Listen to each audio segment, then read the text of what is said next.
And the chance of this crowd, hell no, we won't go. If you have not been following this labor dispute between Air Canada and flight attendants, I don't think you truly understand how interesting and layered this story is. So I'm going to break it all down, as right now labor unions are banding together to fight for Air Canada flight attendants, as they've announced a plan to defy a back-to-work order that is based on a very shaky legal basis, which I'll get to later. Now, the details here are just wild, from the clear conflict of interest that will blow your mind to the insane level of unpaid work that flight attendants experience, to the consensus between liberal and conservative voters on this issue, which I found to be a little surprising. There's just so much here. So let me get right into it with the announcement from a few days ago, from August 13th. Air Canada flight attendants forced to issue strike notice to end unpaid work. So they reference here at least one of their issues. Entry-level flight attendants' wages have only gone up by $3 per hour since the year 2000, while inflation has increased by 69% in the same time frame. And this is very interesting. So a flight attendant shared how much they actually get paid. Writing here, I made about $35K last year in 2024, and so do most other flight attendants, full-time, 2.5 years of service at the time, with rent in Vancouver being one of the most expensive places in the country. $2,500 a month for a bedroom, that's $30K a year. It is poverty wages. And interesting detail here. We average about 35 hours every month unpaid. We don't get paid for boarding, delays, deplaning, medicals. Now, as somebody who, I'm not a flight attendant, obviously, I don't know any flight attendants. I didn't know that they don't get paid for working. Like, they're working. This is work that they don't get paid for. So when we get to some of the other details here around how the binding arbitration is being overseen, how much money the CEO makes compared to workers, like I don't think anybody's going to finish this video being on the side of Air Canada. It would be impossible unless you are literally an Air Canada executive because of the details here. They're just insane. So Air Canada announced they no longer wanted to negotiate a contract because they were seeking binding arbitration. And they got what they wanted. So the Liberal government, this is yesterday, invoked Section 107 of the Canada Labour Code to end a strike by Air Canada flight attendants fighting to end unpaid work and poverty wages. Now, I will get to more on Section 107 later, since it is worth its own discussion. But it is worth mentioning here, what incentive do executives have to pay workers properly if they know the government can just come in on their behalf and force people back to work? But this was after Air Canada asked the jobs minister, keeping in mind here, there is no labor minister, which may give you an indication as how the government feels about labor. But the jobs minister agreed and gave in to Air Canada to seek a binding arbitration process, despite the fact that the union maintained its opposition to arbitration. Now, this is interesting for one reason, if not several, but David J. Dorey, who is a law professor at York University, writes here, there we go, as I suspected, for another magic Section 107 referral. Note how quickly the government imposes arbitration when the employer, Air Canada, wants it. No such order yet in Canada Post, where the employer is resisting arbitration and union has asked for arbitration. So, and that's a couple months ago. This tells you everything about who the government works for. And this is true under conservative governments. This is true under liberal governments. They work on behalf of employers. So when Canada Post is refusing arbitration, even though the union wants it, no arbitration. But Air Canada in this case wants it. They get it just a few days after requesting it. Like it just shows you the massive disconnect between the government and the vast majority of people, being the working class. Now, Air Canada flight attendants to defy back to work order remain on strike. So this is a wonderful reaction, and I think the correct reaction to the Section 107 that's being invoked here, which I'll get to the details on in a minute. But here is a clip from CBC News where they're banding together with other unions to defy this order. An especially pumped up crowd right now with this rally still going on behind me. And the chance of this crowd, hell no, we won't go. And that is referring to that back to work order. They had been told that they were needed back on the job at 2 o'clock this afternoon. That's Eastern time. They're saying they are not going to do that. They are going to defy this order. This crowd has been joined by other unions, not just CUPE, Unifor. We've got the Machinist Union here. We've seen Postal Workers Unions here. The Elementary Teachers Federation of Ontario is here.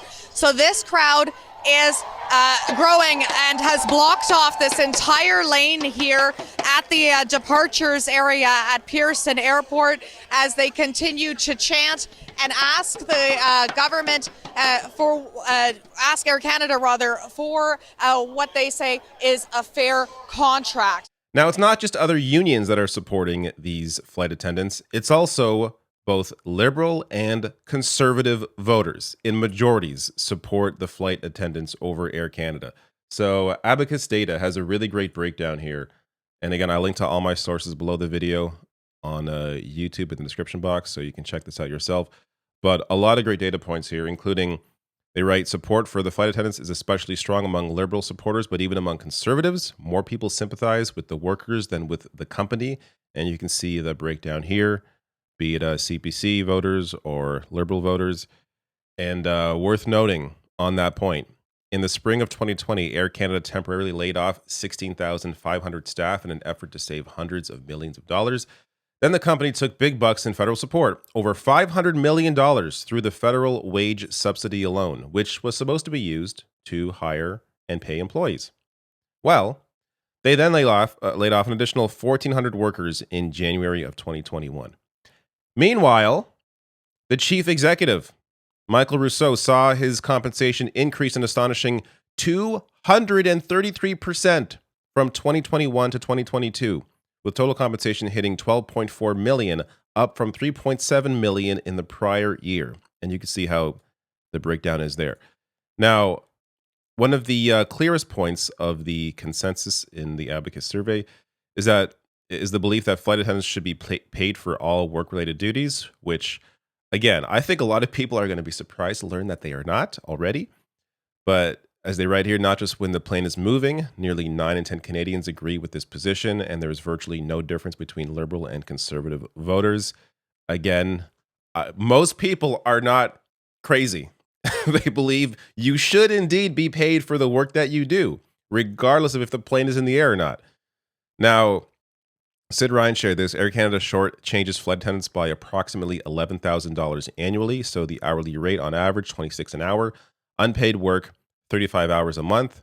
Total equals about 11,000. This is an outrageous abuse of its employees. No other profession would accept such blatant exploitation.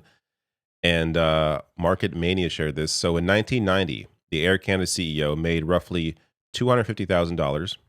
Flight attendant made roughly $25K. CEO at that time made 10 times more. Now, the CEO makes roughly 220 times more than the average flight attendant. And an even further breakdown. So full-time entry Air Canada flight attendant earns less than minimum wage, $27,000 a year before tax. CEO makes 458 times more than entry-level flight attendants. This type of discrepancy really should open people's eyes, if they aren't already open, and I think a lot of your eyes are open, to just how separated we are in the work. Like, you have the working class, which is the reason any of these companies exist at all, and that these CEOs can make any money at all is because of people doing the actual work. And then you have a complete separate class of executives making a hell of a lot more than the people actually performing the labor. There is no world where you can possibly defend this type of discrepancy, especially considering what it used to be. Now, another data point here from the Abacus survey. While conservative supporters are somewhat more likely than liberals to favor intervention, most in both camps prefer that the government stay out of the dispute and let the parties reach their own agreement. Yet the government is not doing that. They are using an arbitrator, which I will, again, the detail of that arbitrator is insane. But before I get there, this is a great clip from that CBC piece. This is an interview with Stephen Tufts. Air Canada has become dependent upon government help to solve its labor relations issues. It tried to get the government to intervene with pilots last year. The government didn't in that case because they were in an election cycle. Carney is a different prime minister. He's not facing a looming election, so they have used Section 107 in this case. And I think Air Canada has to learn to not call mommy and daddy every time they reach an impasse at the bargaining table. They have to actually sit down and get a deal done with their workers. And their dependence on government to invoke Section 107 or other types of back to work legislation and force things to binding arbitration obviously are running up against a wall. I absolutely love that line. Air Canada has to learn not to always call mommy and daddy whenever they have a labor dispute. It really shows you how dependent these corporations are on government intervention. They just assume and they know that, oh, it's okay. We're not even going to bother negotiating because mommy and daddy are going to come and save us with their binding arbitration. Meanwhile, you have the union now fighting back and say, no, we're not going to go to work regardless. We need an actual deal. And that, at this point, based on what I'm going to show you now with Section 107 and how vague it is, it seems to be the only way forward. Because this is what they are using. It's not even like the government went and passed legislation, like back to work legislation, which again wouldn't be good either. But at least you can say, hey, the government did this through a vote and they decided to do that. This is just using some very vague section of the labor code, Section 107, to claim that, oh, this is the reason that we can force people back to work. So this is from CBC News. Until recently, Section 107 was a relatively unknown piece of legislation. But last year, the Liberal government invoked it in several major disputes, sending unionized employees back to work at ports, rail yards, and at Canada Post. This is 107. Tell me where it says force people back to work. The minister, where the minister deems it expedient, may do such things as to the minister seem likely to maintain or secure industrial peace and to promote conditions favorable to the settlement of industrial disputes or differences, and to those ends the minister may refer any question to the board or direct the board to do such things as the minister deems necessary. That is apparently the legal basis to force workers back to work during a strike. That is insane to me. So unions are actually taking the government to court over this because again, where does it say you can force people back to work based on this? Again, going to show they only have used this recently because what they used to do was have back to work legislation to force workers back to work, which again is not good, but there was a process there. So this quote is from Chris Roberts of the Canadian Labour Congress. Quote, at least it forced the government to introduce legislation in the House of Commons to have that legislation scrutinized by the opposition parties and the media and by the public. So at least there was that process with back to work legislation. With Section 107, they're just doing whatever the hell they want. So as QP National tweets out here, in an almost unthinkable display of conflict of interest, this is amazing. A former Air Canada legal counsel, Maurice Tremblay, will rule on whether to end job action by striking Air Canada flight attendants at the Canada Industrial Relations Board. The Canada Industrial Relations Board is run by somebody who worked for Air Canada in the legal department for 7 years.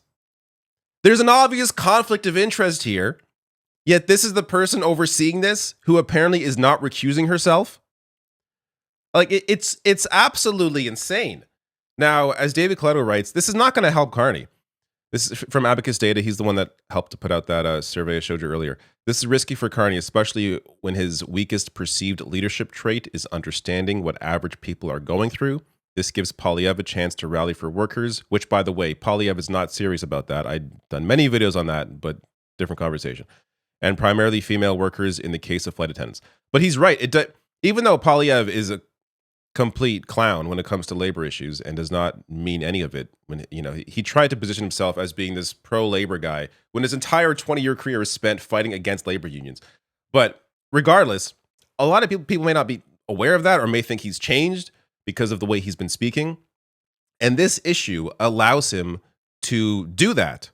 Now, I'll get to their Twitter account later, the Conservative Party, to see if they've said anything, because up until recording this, they have not.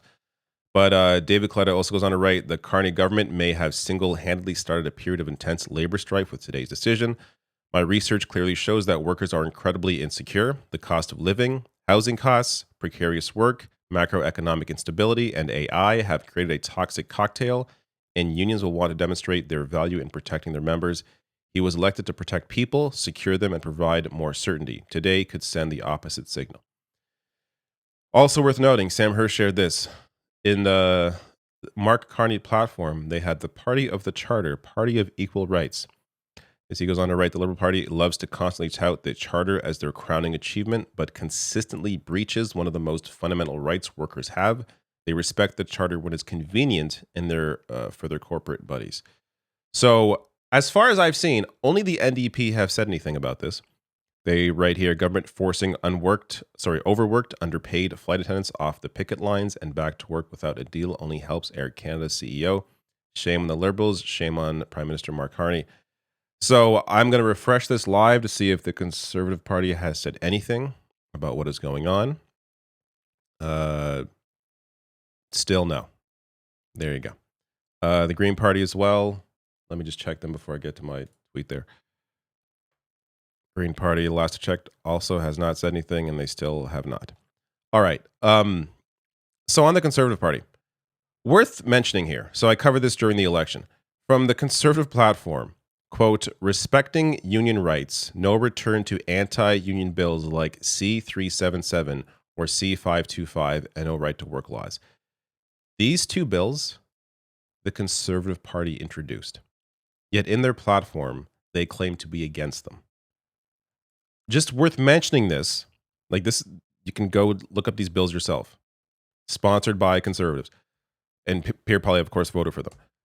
Like, just in case the Conservatives do come out and claim that, oh, we're really concerned about workers' rights here. Understand they have been even worse on this than the Liberal Party has. That isn't to defend the Liberals here. It's just to say, in terms of the two major parties in Canada, both are absolutely terrible on workers' rights. So my support, of course, is completely with the flight attendants union here, and I wish them the best in this dispute.